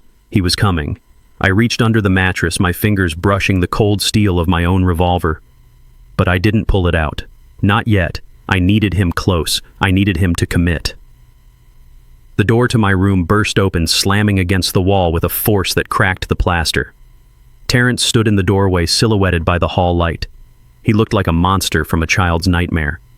In one hand he held the shotgun, the barrel pointed at my chest. In the other he crumpled a piece of paper. It was the power of attorney form, the one Solomon Gold had left. "Sign it," he rasped, his voice sounding like gravel grinding together. "Sign it now, old man. Or I swear to God I will paint this room with your brains." The barrel of the shotgun looked like a tunnel into the afterlife. It was dark and smelled of gun oil and old rust. I stared right down the center of it. I did not blink. I did not look away. My heart was beating a slow, steady rhythm against my ribs. It was the rhythm of a man who had made his peace with death a long time ago in a jungle far away from here. Terrence was shaking. The tremors started in his hands and worked their way up his arms until his whole body was vibrating with a mixture of bourbon and adrenaline. He looked pathetic. He looked dangerous. He looked like a stranger wearing my son's face. The paper crinkled in his fist. "Sign it," he screamed again. "Sign the paper and I will let you live. I will put you in a home. You will be safe. Just sign the damn paper." I looked from the gun to his eyes. They were bloodshot, swimming in tears and rage. He was breaking apart at the seams. I knew I had to push him. I needed him to say it. I needed the recording device hidden under the floorboard to catch every syllable of his sin. I leaned back on the mattress, resting my weight on my elbows. I did not reach for the pen. Instead, I asked the question that had been burning a hole in my soul for 3 days. Why did you kill your mother, Terrence? Why did you murder the woman who gave you life? The question hung in the air between us, heavy and suffocating. Terrence flinched as if I had slapped him. The shotgun dipped for a second, then snapped back up. "Shut up," he hissed. "You do not know what you are talking about." "I know about the pills," I said, my voice calm and low. "I know you switched them. I know you watched her die." "Why, son? Was the money worth it?" Terrence let out a sound that was half laugh and half sob. He lowered the gun slightly, pacing the small room like a caged tiger. "You want to know why he shouted? You really want to know?" "Because she was a miser. She was sitting on millions, Dad. Millions. And she watched me drown. She watched me struggle to pay my lease. She watched me borrow from Marco. She knew I was in debt. She knew I was scared, and what did she do? She lectured me. She told me I needed to be responsible. She told me she was cutting me off. He stopped pacing and pointed the gun at my face again. His expression was twisted into a mask of pure hatred. She found out about the gambling. She found my ledger. She said she was going to change the trust. She said she was going to leave it all to charity. Can you believe that? She was going to give my inheritance to strangers while her own son was getting his knees broken by loan sharks. She was selfish, Dad. She was cruel. He took a swig from the bottle of bourbon he had dragged in with him, wiping his mouth with his sleeve. I didn't want to hurt her. He slurred the alcohol, loosening his tongue just as we had hoped. I just needed time. I needed the money now. It was easy. She was old. Her heart was weak. All I did was give her a little push. I switched the beta blockers for the stimulants. It wasn't poison. It was just medicine. If she had been stronger, she would have survived. It is her fault she was weak. It is her fault she was stingy. She forced my hand. She made me do it. I listened to every word. I etched them into my memory. He was blaming her. He was blaming the victim for his own crime. He was a coward, a greedy, entitled coward who thought the world owed him a living. He didn't see a mother. He saw a bank account. He didn't see a murder. He saw a transaction. He threw the paper onto the bed next to me. He tossed a cheap ballpoint pen down beside it. Enough talking, he growled.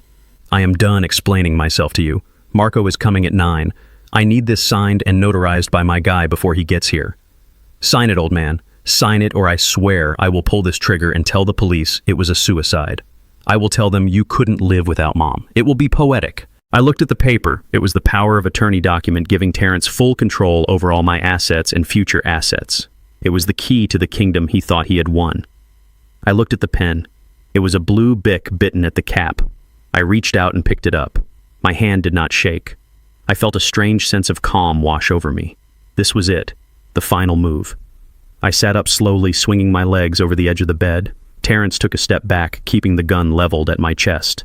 That is it, he said, his voice trembling with anticipation. Just sign the line at the bottom. Then it is all over. I placed the paper on the nightstand. I smoothed out the wrinkles he had made. I clicked the pen. I looked up at him one last time. I wanted to remember this moment. I wanted to remember the look of triumph in his eyes before I destroyed him. I did not sign my name. I did not write Booker King. I pressed the tip of the pen into the paper hard enough to tear the fiber. I wrote in big block letters. I wrote 4 words. I know what you did. I put the pen down. I picked up the paper. I held it up so he could see it. Terrence squinted in the dim light. He leaned forward, lowering the shotgun slightly. He read the words. His lips moved silently, forming the shapes. I know what you did. He froze. The triumph vanished from his face, instantly replaced by a look of absolute confusion and then dawning horror. He looked at the paper, then at my eyes. He saw the soldier there. He saw the man who had hunted him. He realized in that split second that I wasn't senile. I wasn't confused. I wasn't a victim. He realized he had confessed to a sane man. A guttural roar of rage erupted from his throat. He raised the shotgun, aiming it directly at my head. His finger tightened on the trigger. The metal clicked as he took up the slack. I stared into the black hole of the barrel, and I did not blink. Then the world exploded. There was a deafening crash from the front of the house, the sound of heavy wood splintering and metal hinges tearing from the frame. It sounded like a bomb going off. The front door had been breached. Terrence flinched his head, snapping toward the hallway. Beams of blinding white light cut through the darkness of the house, slicing into the bedroom like lasers. A voice amplified by a megaphone boomed through the shattered door, shaking the walls. Police, drop the weapon. Drop it now. We have the house surrounded. Terrence looked back at me, his eyes wide with the realization that his time had run out. But he didn't drop the gun. He panicked. He grabbed me by the collar of my shirt and hauled me up, using my body as a shield against the inevitable justice coming down the hall. The room exploded with light that was brighter than the sun, and it wasn't just the hallway anymore because beams cut through the bedroom windows, shattering the glass with the sheer intensity of the sound waves from the megaphone. This is the police. We have the house surrounded. Drop the weapon and come out with your hands up. The voice was God-like, shaking the floorboards and rattling the pictures on the walls. I saw the dust motes dancing in the beams of light like spirits disturbed from their rest. Terrence flinched, his grip on my shirt tightening until I thought the cheap fabric would tear right off my back. He looked around wildly, a trapped animal realizing the cage had no door and the hunter was already inside. The shotgun wavered in his hand, and for a second I thought he might drop it. I thought he might surrender and end this nightmare with some shred of dignity.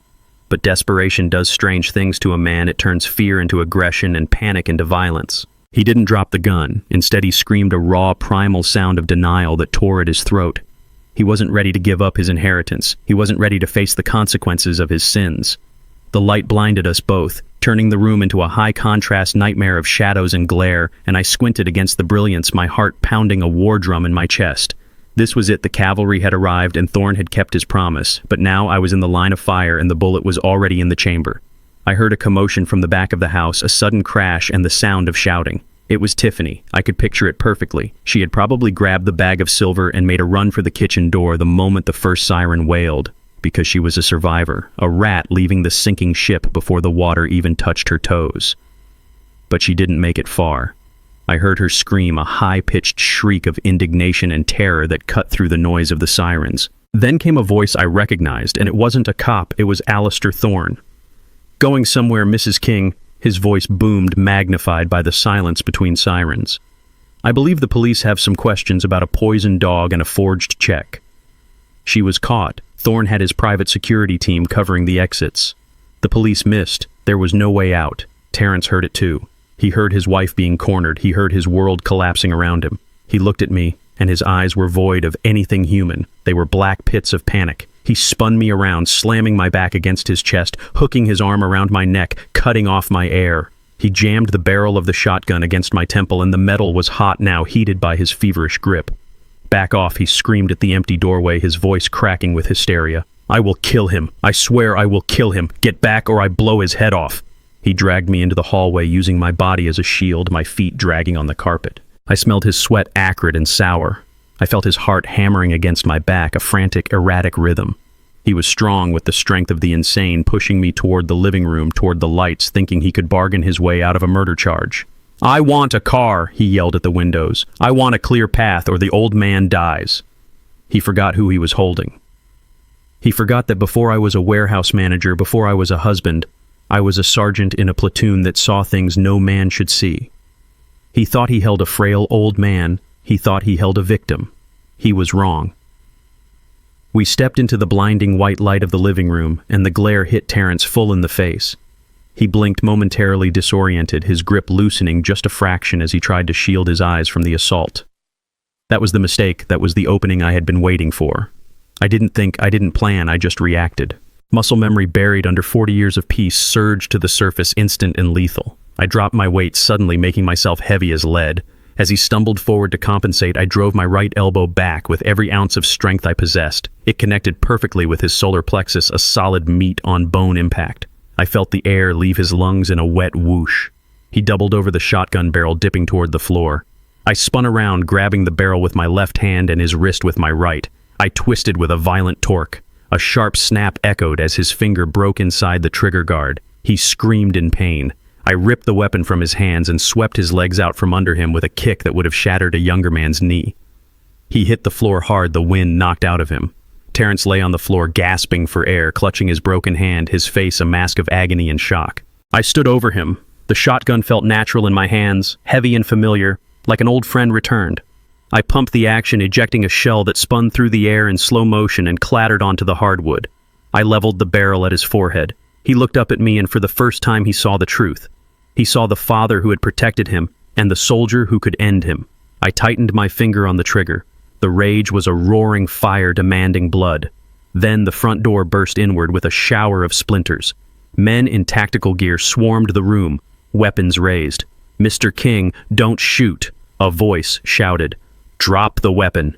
Mr. King, do not do it." The fluorescent lights of the precinct hummed with a low electric buzz that drilled into my skull, but it was nothing compared to the silence on the other side of the glass. I sat in the observation room, my hands resting on my cane, watching my son through the one-way mirror. Terrence was handcuffed to the metal table. His right hand was splinted and bandaged where I had broken his finger, a stark white reminder of our struggle. He looked small in that chair. The expensive suit was rumpled and stained with sweat and dust. He was leaning forward, speaking to the detective with a frantic energy that reeked of desperation. I could hear every word through the speaker system. He was admitting to the assault.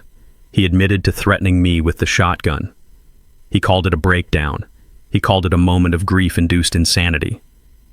But when the detective asked about Esther, he shut down. He shook his head violently, denying everything. My mother died of a heart attack, he insisted, his voice rising in pitch. She was old. Her heart was weak. I loved her. I would never hurt her. You have nothing on me for that. Nothing. I watched him lie. I watched the boy I had raised, the man I had protected, twist the truth until it snapped.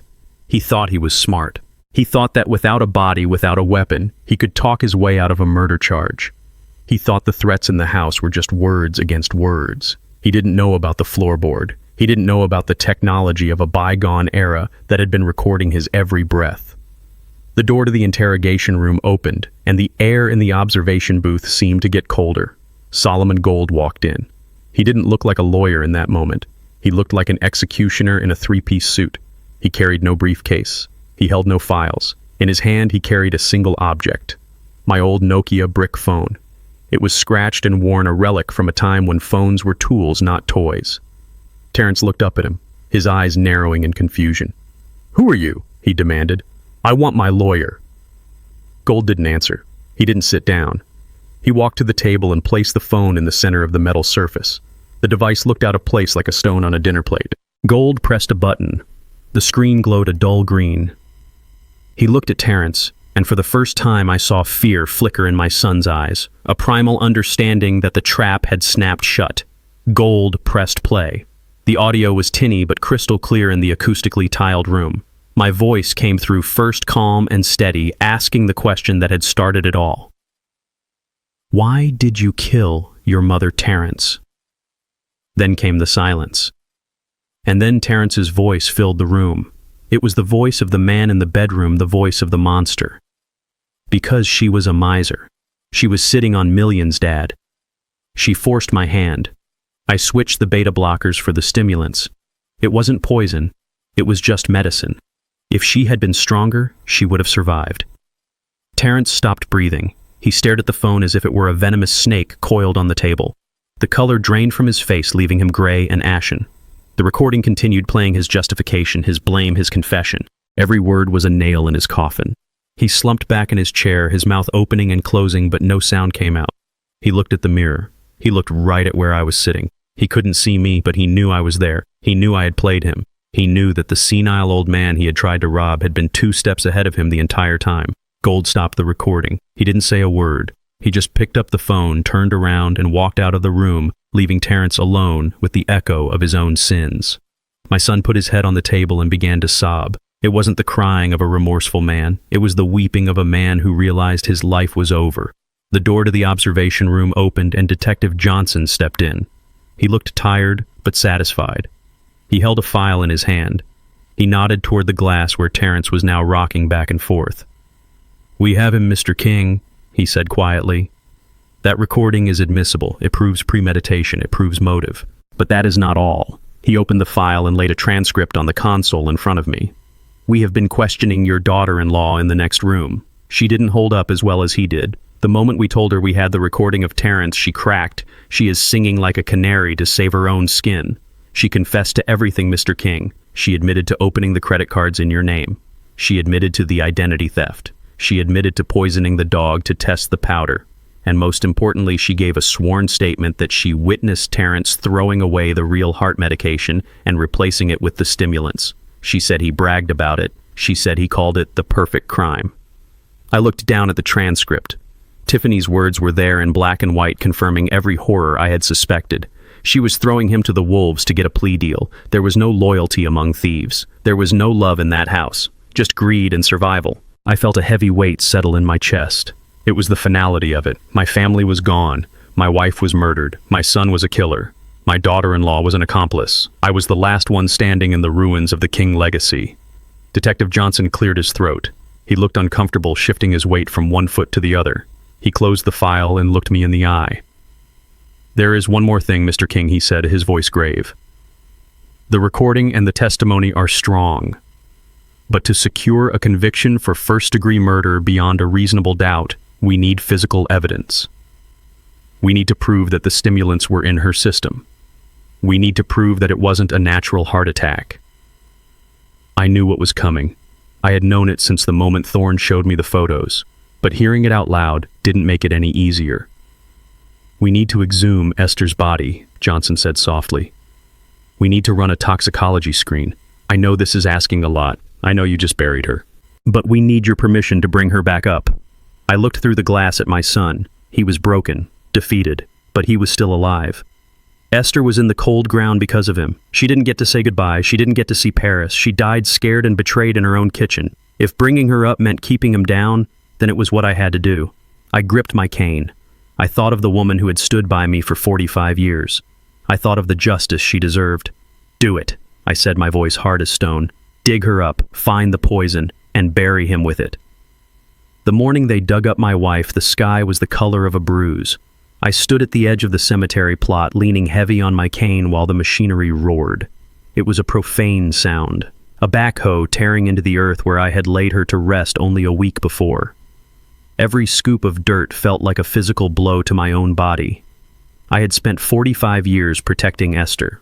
I walked on the sidewalk side of the street. I checked the locks at night. I made sure her car had oil. My one job was to keep her safe, and I had failed. I let a wolf live in our house, and now I was failing her again by disturbing her peace. I watched the metal teeth of the bucket bite into the soil, and I had to close my eyes. I felt a hand on my shoulder. It was Alistair Thorne. He sat in his wheelchair beside me, his face pale but his eyes steady. He did not offer empty platitudes. He did not tell me it was going to be okay.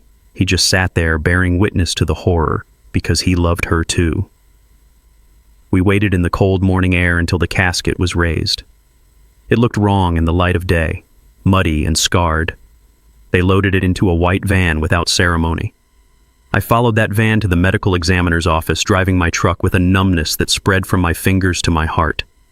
We sat in a sterile waiting room that smelled of floor wax and formaldehyde. The hours dragged by like years. I stared at a crack in the linoleum floor, trying not to imagine what was happening behind the double doors. I tried not to think about the scalpel. I tried not to think about my Esther being cut open again. Thorne read a newspaper, but he never turned the page. We were two old men keeping a vigil for a woman who deserved better than this. I thought about Terrence sitting in a holding cell. I hoped he was cold. I hoped he was scared. I hoped he knew that every second the clock ticked, the noose was getting tighter. Detective Johnson pushed open the double doors at 2 in the afternoon. He held a clipboard against his chest and his face was grim. He did not look like a man who had good news, but he looked like a man who had answers. He sat down opposite us and placed a clear plastic evidence bag on the table. Inside was a printout of a toxicology graph. The lines spiked high and sharp red peaks on a white grid. "We have the results," Johnson said, his voice low and professional.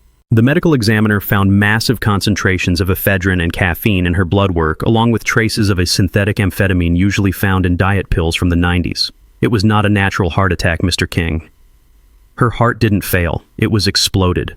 The dosage was 10 times the safe limit for a healthy adult. For a woman with her condition, it was a death sentence within an hour of ingestion. I looked at the graph. It was just ink on paper, but it represented the moment my wife died. I could see it.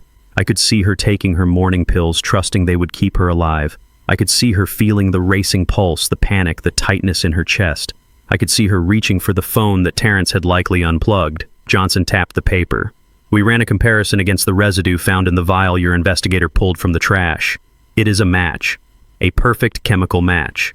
We also found traces of the same substance in the upholstery of your son's car. He must have spilled some when he was mixing it. It is conclusive. We have the weapon. We have the opportunity. We have the motive. And thanks to your recording, we have the confession." The numbness in my body evaporated. It was replaced by a cold, hard weight of finality. It was real. It wasn't a suspicion. It wasn't a nightmare. My son murdered my wife. He poisoned her. He watched her die. And he did it for money he owed to thugs. I felt a tear slide down my cheek. Just one. I wiped it away angrily. I looked at Thorne. He nodded slowly. His eyes were wet too. "We got him, Booker," he whispered. "We got the bastard." By 5 o'clock, the district attorney had filed the paperwork. The charges were read out loud in the precinct briefing room, and I listened to every word. Terrence King was charged with murder in the first degree, conspiracy to commit murder, elder abuse, grand larceny, fraud. The list went on a litany of sins that would bury him for the rest of his natural life. Tiffany was charged as an accessory to murder, conspiracy, and fraud. The judge denied bail immediately.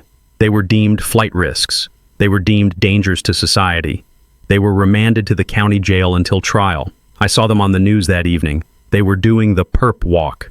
Terrence was wearing an orange jumpsuit that clashed with his pale, terrified skin. He looked at the cameras, and for a second he looked right at me through the screen.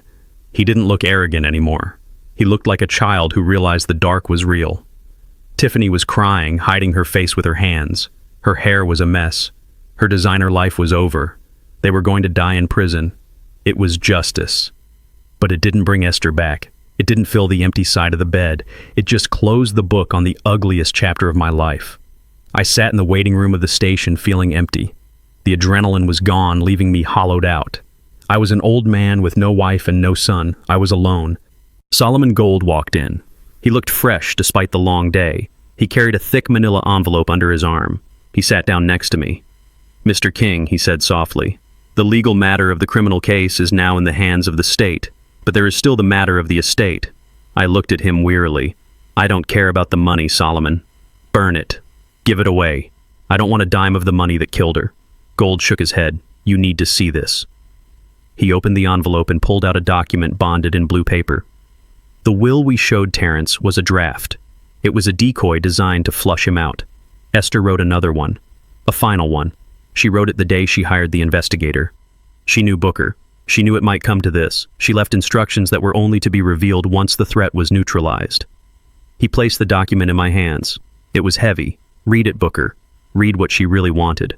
I opened the blue legal folder Solomon Gold placed in my hands, and the paper inside felt heavier than a Bible.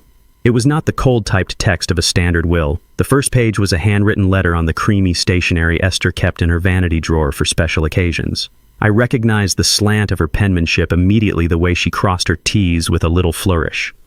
I traced the ink with my thumb, feeling the texture of the woman I had lost. My throat tightened so hard it hurt to swallow. I began to read, and it was like hearing her voice in the quiet room, a whisper from the grave that was both comforting and terrifying.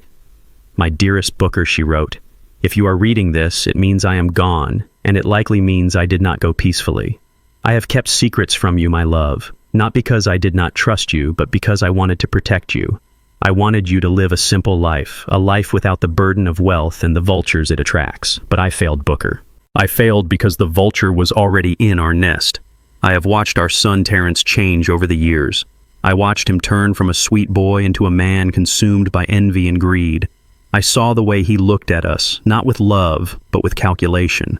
I found his gambling slips. I found the forged checks. The fruit has rotted on the vine, Booker, and I fear the rot has reached the core. I hid the money to keep him from destroying himself, but now I fear he will destroy us to get to it. If I die under suspicious circumstances, do not trust him. Do not mourn me yet. Go to Alistair Thorne.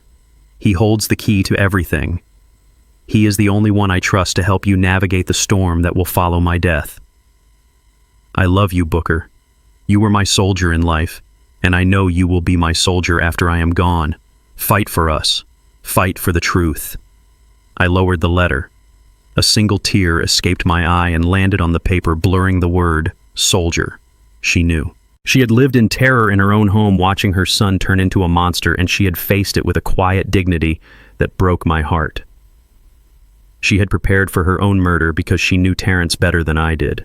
She knew he was capable of the unthinkable. I looked up at Solomon Gold. He was watching me with a solemn expression, his hands folded on the table. "She was a remarkable woman, Mr. King," he said softly. "She came to me 6 months ago to draft this. She was very specific about her wishes. She wanted to make sure that no matter what happened, justice would be served." Gold turned the page to the formal legal document. "This is the last will and testament of Esther King," he announced, his voice shifting into a professional cadence. "It supersedes all previous documents, including the draft we showed your son. Article 1 regarding the disposition of assets to immediate family. To my son, Terrence King, I leave the sum of $1 US. I stared at the document. $1. It was not an oversight. It was a deliberate, calculated insult. In the eyes of the law, leaving him nothing might allow him to argue he was forgotten by mistake.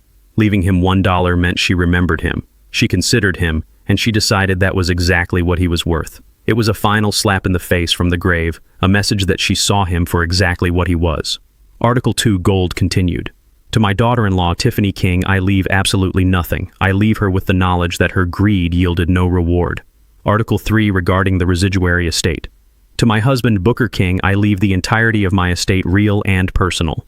This includes the primary residence on Elm Street, the contents of all safety deposit boxes, the investment portfolio managed by Thorne Industries, and the liquid assets held in the offshore trust totaling $3,200,000. $3 million. The number was staggering. It was a fortune that could have bought us a life of luxury. We could have traveled. We could have bought a house by the ocean. We could have lived like kings. Instead, we lived in a drafty house with a son who plotted our demise because we were too afraid to show our hand. The money didn't feel like a blessing. It felt like blood money. It felt like the price of my wife's life. I looked at the numbers on the page, and all I could see was the vial of poison. All I could see was Terrence's face as he watched her die. Mr. King Gold said, pulling me out of my thoughts, "The assets are yours. They are already transferred to your name. You can do whatever you wish with them. You can buy a yacht. You can burn it. It is yours." I stood up and walked to the window of the police station. Outside, the city was moving on. People were walking their dogs, driving to work, living lives that hadn't been shattered by betrayal. I thought about the house on Elm Street. I thought about the kitchen where Precious died. I thought about the bedroom where Terrence held a shotgun to my head. I thought about the living room where Tiffany ripped apart the sofa. It wasn't a home anymore. It was a crime scene. It was a mausoleum of bad memories and spilled blood. I couldn't go back there. I couldn't sleep in that bed. I couldn't eat in that kitchen. The walls had absorbed the hate and the fear, and no amount of paint would ever cover it up. "Sell it," I said without turning around. "Sell the house. I do not care what you get for it. Just get rid of it. I never want to step foot inside that place again. Sell the furniture. Sell the car. Sell everything that reminds me of them." "And the money?" Gold asked. "What do you want to do with the $3 million? I turned to face him. I thought about the letters I had received during my live stream. I thought about the thousands of other old folks sitting in their paid-off houses, afraid of their own children. I thought about the people who didn't have an Alistair Thorne to watch their backs. "I don't want it," I said firmly. "I have my pension. I have my truck. That is enough for me. But I am not going to burn it. Esther worked too hard for it. She earned every penny. We are going to use it to fight back. I want to start a foundation, Solomon. The Esther King Foundation. I want to hire lawyers for elderly people who are being abused by their families. I want to hire private investigators to expose the greedy children waiting for their inheritance. I want to pay for safe housing for seniors who need to escape. I want every dime of that $3 million to be used to stop people like Terrence." Gold smiled. It was a genuine smile this time. "That is a noble legacy, Mr. King. Esther would be proud. I will draw up the paperwork immediately." I left the station with the folder under my arm. I had one last thing to do. One last loose end to tie off before I could truly be free. I got into my truck and drove not toward the city, but out onto the highway toward the state correctional facility. The road was long and straight, and the sun was setting, painting the sky in shades of violent orange and bruising purple. I pulled up to the gate of the prison. The razor wire glinted in the dying light. I showed my ID. I went through the metal detectors. I walked down the long gray corridor that smelled of bleach and misery. I sat in the visitation booth on the secure side of the glass. I waited.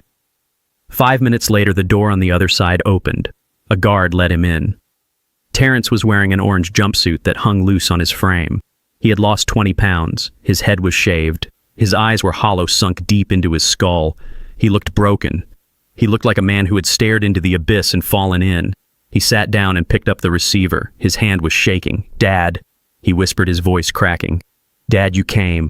I picked up the phone. I looked at him. I didn't see my son. I didn't see the baby I held. I saw a stranger. "I came to give you something," I said. I held up the blue folder. I pressed the page against the glass. "Read it. Terrence, Article 1. He squinted. He read the line. "To my son Terrence King, I leave the sum of $1. He started to cry, great heaving sobs that shook his whole body. He pressed his forehead against the glass. "Dad, please," he begged. "I am sorry. I am so sorry. Please help me. I am scared."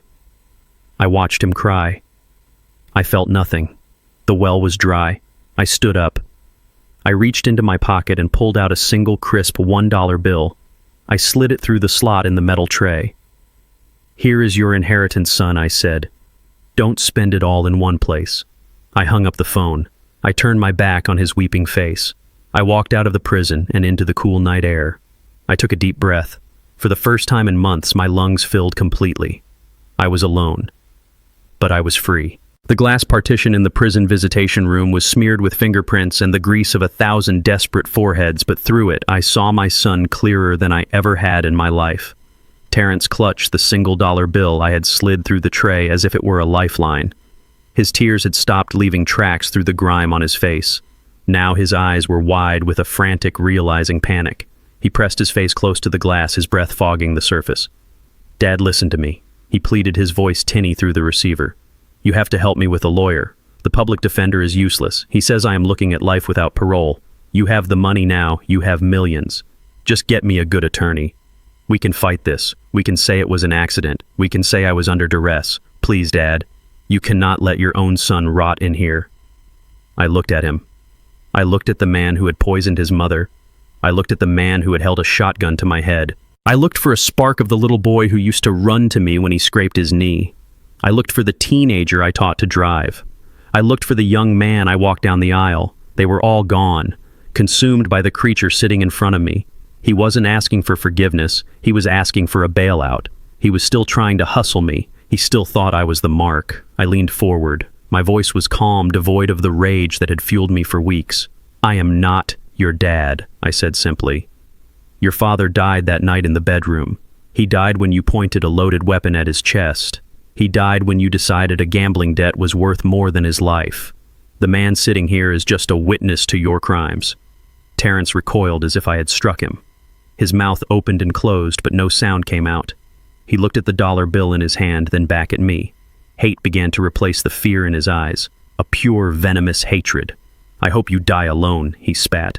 "I hope you rot with that money." "I already died alone, Terrence," I replied. "I died the night I realized I raised a killer. But I came back, and now I am going to live." I hung up the phone. It clicked into the cradle with a sound of finality that echoed in my bones. I did not look back. I stood up and walked out of the booth, leaving him screaming silent curses behind the soundproof glass. I walked down the long gray corridor, past the guards, past the gates, and out into the world. I took a breath of air that tasted like rain and gasoline and freedom. It was over. The book was closed. 1 year later, the air tasted of roasted chestnuts and expensive perfume. The Seine River flowed beneath me, dark and silky, reflecting the lights of a city that burned with a golden fire. I stood on the deck of a private riverboat, the wind ruffling the hem of my cashmere coat. I was 73 years old, but I felt younger than I had at 50. I was not wearing my old warehouse uniform. I was wearing a bespoke navy suit tailored in London. My shoes were Italian leather. My cane was made of polished ebony with a silver handle. I looked like a man who owned the world, or at least a significant part of it. Paris. Esther had talked about Paris for 40 years. She had magazines' cutouts of the Eiffel Tower taped inside her pantry door. She watched old French movies on Sunday afternoons, whispering the dialogue she didn't understand. She saved her pennies in a jar marked Paris Fund, but the jar was always emptied for braces for tuition for bail. She never made it. She spent her life serving others, cleaning up their messes, making their lives beautiful while hers remained small. But she was here now. I felt her in the breeze. I felt her in the warmth of the setting sun. I looked out at the architecture, the bridges, the lovers, walking hand in hand along the quay. It was everything she had imagined and more. I wasn't just seeing it for me. I was seeing it for us. The Esther King Foundation was thriving back home. We had saved 16 seniors from abusive situations in the first 6 months. We had put 3 corrupt guardians in jail. We had recovered $5 million in stolen assets. Every victory was a tribute to her. Every person we saved was a slap in the face to men like Terrence. I had turned her tragedy into a crusade. I wasn't just a survivor anymore. I was a warrior. I turned to the man sitting in a comfortable chair nearby.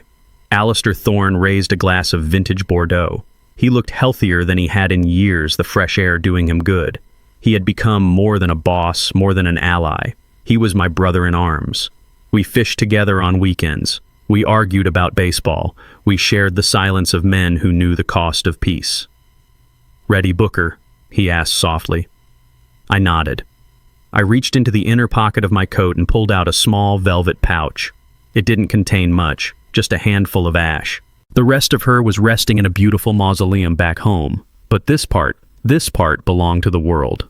I walked to the railing. The water churned gently against the hull of the boat. I opened the pouch. I didn't say a prayer. I didn't make a speech.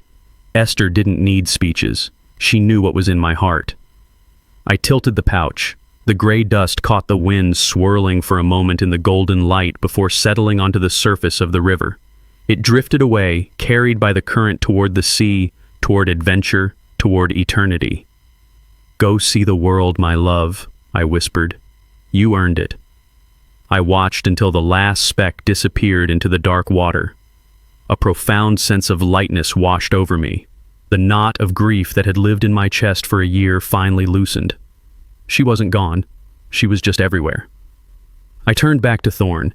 He handed me a glass of wine. The crystal clinked as we touched glasses.